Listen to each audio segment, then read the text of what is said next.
technique ce matin. Remercier également Ben Valls qui assure la réalisation de ce programme. Mesdames, Messieurs, c'est l'instant consacré à la balade en kiosque et c'est bien sûr une affaire de Joseph Patrick Bala, JPB.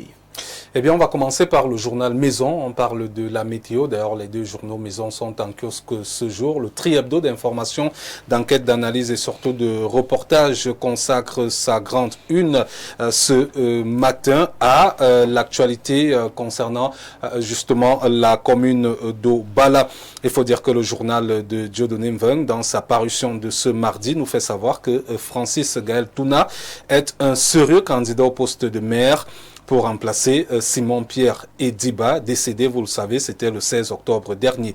Il faut dire également que le dynamique conseiller municipal, par ailleurs troisième adjoint, est l'homme qui a la faveur des pronostics de l'élection qui se tient ce mardi 30 décembre. La météo en parle ce matin à la page 3. Du côté d'Info Matin, toujours avec le très respectable Dieudonné Mveng, directeur de publication, le quotidien s'intéresse à la traçabilité de l'or au Cameroun et nous fait savoir que le MINMID lève le voile sur le gap entre les quantités déclarées et exportées.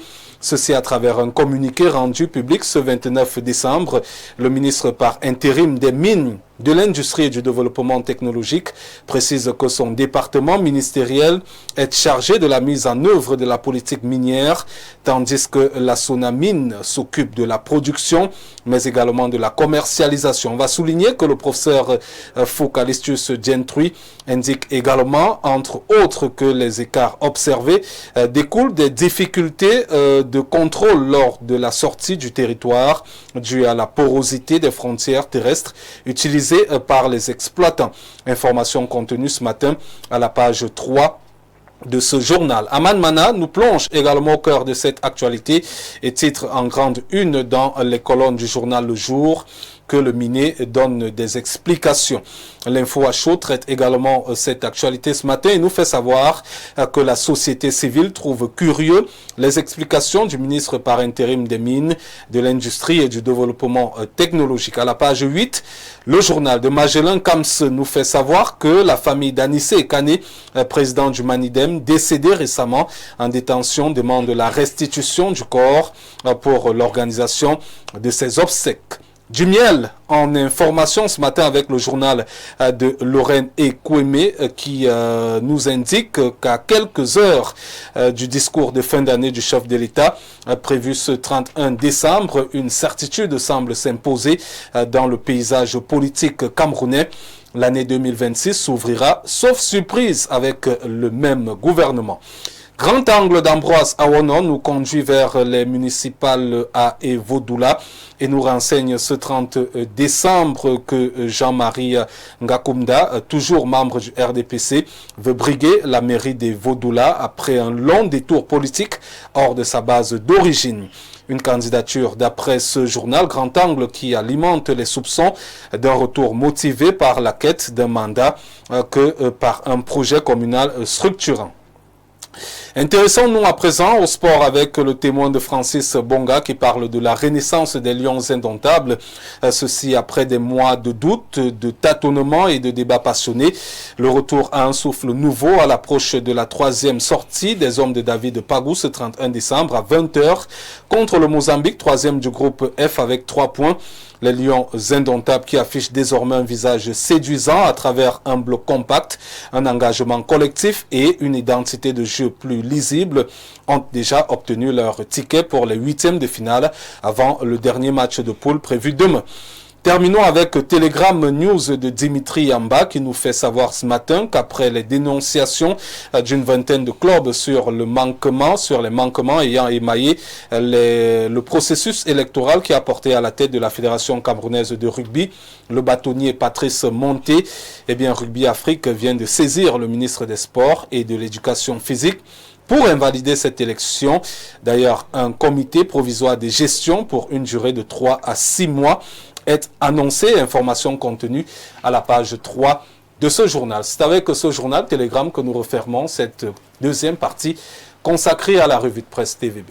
Merci beaucoup Joseph Patrick Bala pour cette revue de presse impeccable. Merci pour toutes les informations servies par les directeurs de publication qui sont toujours d'attaque et qui sont toujours là pour le bien de nos téléspectateurs qui sont d'ailleurs leurs lecteurs. Mesdames, messieurs, oui. On va dire que pas de repos pour ces directeurs de publication. Oui, pas de repos. Vous savez, le Cameroun est en mouvement. Eh bien, ces directeurs de publication continuent également avec leurs activités parce qu'effectivement, l'information n'a pas de repos. Naturellement.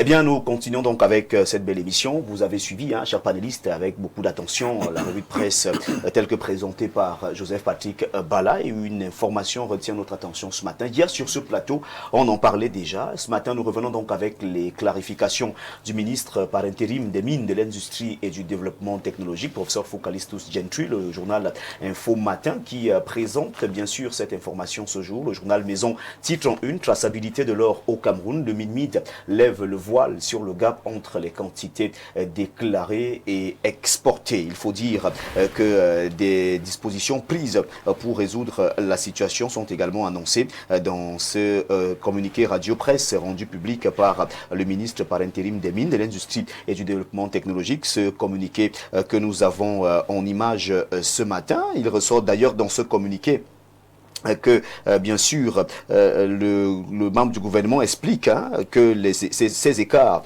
trouvent leurs origines dans la prédominance de l'exploitation artisanale et semi-mécanisée de l'or, l'absence d'études de faisabilité permettant d'anticiper la production, les déclarations souvent incomplètes des exploitants, la porosité des frontières terrestres et l'utilisation abusive de l'origine Cameroun par certains exportateurs de pays voisins. Eh bien, nous revenons sur cette information ce matin avec vous, Timothée et Soba Bena, pour présenter ici cette information. On a parlé de ce gap qui est énorme entre le rapport de l'ITIE et bien sûr ce rapport qui vient bien sûr de ces exploitants.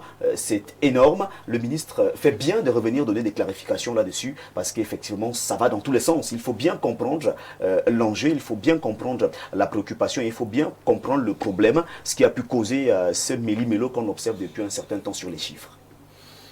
Il faut déjà saluer le fait de communiquer. Oui.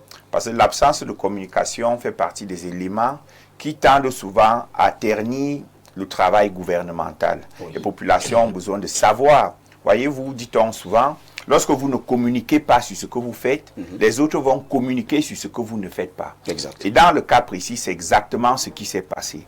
Maintenant, la sortie du ministre est salutaire parce qu'elle vient remettre l'église au centre du village. Mais est-ce que les explications données par le ministre sont convaincantes? À mon niveau, elles ne sont pas assez convaincantes, elles ne sont pas assez matures. Elles exposent même un certain degré d'incompétence, un certain degré d'inconséquence vis-à-vis de la question de l'or, qui est un moteur de notre souveraineté. Lorsque le ministre dit dans une phraséologie relativement alambiquée que l'un des problèmes est lié au fait que l'exploitation soit artisanale et semi-mécanisée, on a envie de lui parler de l'expérience ghanéenne. Voyez-vous, au Ghana, l'exploitation n'est que artisanale. Mais grâce à des mesures de contrôle fortes, grâce à un patriotisme économique probant, le Ghana a réussi à sécuriser 5 000 milliards de recettes aurifères dans le cadre de l'exploitation artisanale. Maintenant, le deuxième élément qui me semble très loufoque dans ce communiqué est le fait que le ministre donne l'impression de rejeter toute la faute sur la Sonamine, oubliant qu'il fait partie des tutelles de la Sonamine, et en tant que garant de la politique nationale minière, c'est lui qui doit fixer les orientations que la Sonamine va exécuter et implémenter. Voilà donc une autre violation du décret de 2023, du 27 avril 2008, autant pour moi, sur la solidarité gouvernementale. Parce qu'une telle sortie, pour qu'elle ait une valeur probante, aurait dû être une sortie conjointe, ministre des Mines et directeur général de la Sonamine. Pourquoi même pas associer le régulateur, notamment le processus de Kimberley, pour que nous ayons toutes les informations sur la réelle traçabilité du système d'exploitation d'or au Cameroun. Qui fait quoi à partir de tel niveau? Qui délivre le permis? Sur quelle base délivre-t-on les permis? Sur quelle base l'exploitation artisanale est-elle effectuée? Donc là, nous avons une sorte de sauve-qui-peut dans un contexte où il y a une certaine spectrification du remaniement ou du réaménagement ministériel, le ministre veut donc faire bonne figure. Mais à mon sens, c'est une très mauvaise communication. Et vous pouvez observer que ce n'est pas qu'un seul journal qui en a parlé, c'est plusieurs journaux. Pour quelqu'un comme moi qui maîtrise comment ça fonctionne dans la presse, on a l'impression que nous sommes en situation de kill-lave. Et moi, j'ai dit au ministre des Mines que c'est un kill-lave raté. Là, nous parlons de 2023. Qu'en est-il de 2024? Qu'en est-il de 2025? Le directeur général du Trésor, entre autres, fait partie des acteurs et même des actants de la chaîne de conservation de notre patrimoine aurifère. Lorsque c'est le ministre des Mines qui vient dire que nous avons déjà 1500 kg d'or au Trésor, c'est pas à lui de nous donner cette information. Pourquoi le directeur général du Trésor ne s'exprime-t-il pas sur la situation? Donc, on voit donc une sortie à l'emporte-pièce qui vise à blanchir un individu accusé, mais ce type de manœuvre ne devrait plus exister au Cameroun.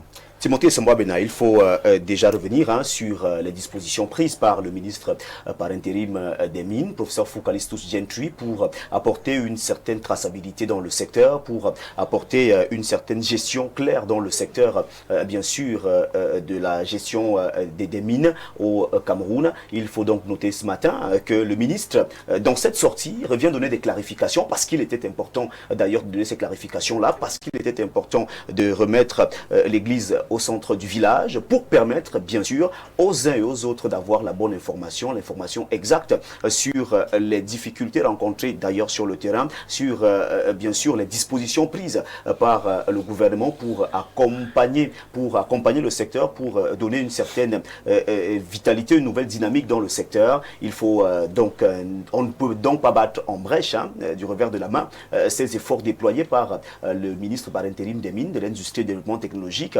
pour davantage solidifier le secteur des mines, pour davantage donner une dynamique nouvelle en droite ligne des instructions du chef de l'État Paul Biya. C'est la raison pour laquelle ce matin nous revenons largement sur ce communiqué, un communiqué qui donne des clarifications sur cette affaire. En face de vous donc, Dr Ongene, qui a également suivi avec beaucoup d'attention Joseph Patrick Bala pour cette revue de presse. Il faut dire que c'est une affaire qui est assez importante, qui fait couler beaucoup d'encre et de salive. La communication du ministre